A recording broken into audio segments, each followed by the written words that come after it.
onions for dye? Really? Yes, it's true, but it's the onion skin. And specifically today, we'll be looking at the yellow onion skin, not to be confused with the red onion skin. That's gonna be another video because that too creates color, but not orange, and that's what we're looking for today. It's actually the tannins in the skin that allow us to extract color. What I love about onion skins is that they're actually food waste.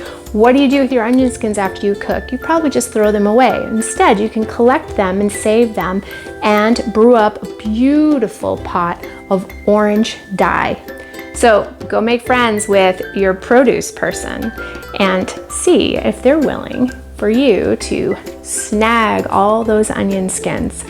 Anyway, I'm Margaret Byrd and welcome to Color Quest. Let's go grab those skins and see what we can do with yellow onion.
So how many of you know about Roy G. Biv? It's a little acronym that's used for the rainbow. And if we did red first with hibiscus, and now we just did orange, and wow, that was some great orange, right?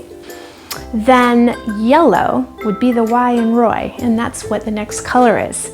And we are going to get it from here. Every time you peel a grapefruit, you peel any citrus, you can save those peels so that you can make a beautiful yellow dye.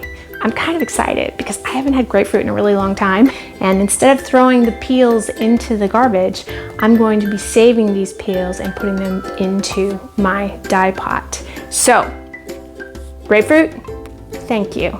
We'll see you next time on Cooking Color. And by the way, if you like what you're seeing, it would be wonderful if you hit subscribe and hit the bell too, because then every Friday when a new video comes out, you'll be notified. See you next time.